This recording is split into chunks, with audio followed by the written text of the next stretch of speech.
And hi again, I'm Dylan Black. How are you? Welcome to Daytime Ottawa on Rogers TV. subDevision is an epic party that features 8 independent theatre companies. We're going to find out more right now. We say hello to the co-director of subDevision 2019, Kate Smith. Hello, Kate. Hi, Dylan. Wonderful to see you. John Doucet is here as well, an artist at the Théâtre Rouge Écarlate. Hello. I did okay there. Good You French. did great. That's good. You nailed it. Glad. Kate, it really is an epic party. That's how you're Yes. billing this. Why is it such an epic party? Well, subDevision is a theatrical event that takes place in and around a huge party. So we actually have a party space. There's a bar, DJs come in, there's music.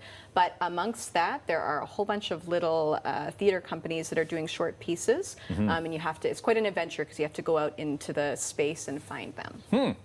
We'll get to all the specifics coming up, but John, I have to ask you, so you both co-founded this amazing subDevision. It started back in 2012? That's right, yeah. Okay. It was based on this Vancouver event that a few of us had seen called Hive, where they choose a space and they assign these spaces to different groups that will perform in them. So the pieces are really meant to be in that particular space, a hallway, a janitorial closet. And then we decided to see if we could try and do the same thing here. And we got together and we got the funding needed so we could pay artists to put on some shows. And then we did the first one in 2012? 2012, Yeah, at yeah. St. Paul's Presbyterian Church. So we did it in this giant church, and we used the sanctuary and all sorts of little spots. And I think that the important thing to remind audiences too is that it's always taking place in a non-traditional theater venue as much as possible. So we don't actually do it in a theater space. We do it in all the spaces that are not that. So we've done one in 2015 at Enriched Bread Artist Studios, so down on Gladstone Avenue. There's a converted bread factory that's now home to a whole bunch of different visual artists and their studios. And our theater artists went in and collaborated with the visual artists during that iteration. So we're now on to, this is the 4th version of this event that we're holding now. Okay, and to be specific, so it's happening King Edward Avenue, La Nouvelle Scene Gilles Desjardins. That's right, Is yeah. where this is all taking place. Okay, so how many times has it taken place over the years? So, because you began in 2012. Yeah. 2012, then 2013, 2015, and we've waited a long time to do this latest iteration because it's the first time that we have some French artists that are performing as well as English artists. It's really a bilingual event. Okay, first time you're doing that. That's pretty cool. Yeah, it's pretty exciting. It's also the first time that we are actually imposing a theme on the event. We haven't done that before in the past. Artists have gone in and created these sort of 10-minute pieces based on their impressions of the space that they're assigned. But in this event, we're doing that, but as well, we're adding to it the theme of futurity or imagining a new future. Interesting. I know you also.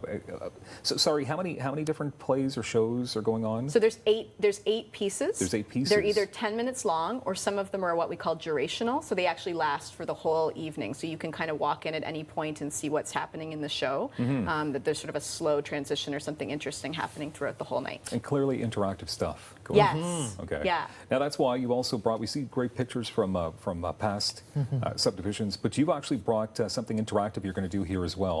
And this is from the piece called Thunk. That's Yes, right. Thunk Theater put on a piece, and it's called Lost and Find. Okay. And so this is something that audiences would do back in our 2015 iteration, but it's actually happened at other theaters and other festivals since then because it's so popular. So what would happen? We're gonna role play here. We're actors. Yeah, sure. We've come prepared for this. Yeah, all right. John, could you get lost? Okay. It's something I say to John quite often. But don't leave, Bill. Great. John. So. I'm lost. Okay. So John is an audience member. He's just come in and he's decided he can be lost or he can be found. He's decided to be lost. So he's going to put on this sticker. He gets his photo taken, and then he goes off into the party and has a great night. Okay. I show up a little bit later and I decide I want to find someone. They give me John's photo and I have to go now and find John, somebody I don't know. So I go into the party, I have my night, and eventually when I come across this person who matches the photo, I say, If you do. If you do, I stop and I say, hey, I found you. And so before I can give him a little sticker to say that I found him, we have a bit of a conversation. So I have a little clipboard I've been given, and I might say something on this scavenger hunt for stories. I might say, can you tell me about something that you've lost? So at that point, people decide whether they want to talk about something concrete, like losing their keys, a scarf, or something like that, Okay. or it can be something emotional like a family member, a pet. Some people even use abstract choices such as I lost my sanity or something like that. Faith in politicians. And then once we've had this conversation, and again, it can be mundane or banal, or it can be actually quite moving, and people have had really long conversations as well, then I would say, great, thank you so much. And I give him this, and he can put it over top. I'm found. Because he's been found. And there's then, actually, there's a book here. And then the creators actually just filled a book with the photo and what they've lost and how they were found by certain people. That is super cool. There's also a book for the people that were lost that were never found. The forgotten. So there's the lost and there's the forgotten. So there are people that came back and said, no one ever found me. They because never connect. It was such a large space that sometimes it just wasn't possible. And then other people were guessing that they may have forgotten that they were lost because they never returned to let them know they were Starting to lost. get a bit confused here. So there are 3 books: the found, the lost, and the forgotten. It's a great Okay. way for strangers to connect at this really cool event. That is super cool. Okay, Kate, how many, so 8 theater companies, who's on board? Some of the companies. Yeah, so we try to feature local independent theater companies that might not have their own space and be recognizable. Like GCTC, has its own space. It's a regional company. So indie companies that we're featuring this year include Red Rabbits Theater, which is a group of young Indigenous women who just sort of started in the last year or two doing their own work, their own creative work.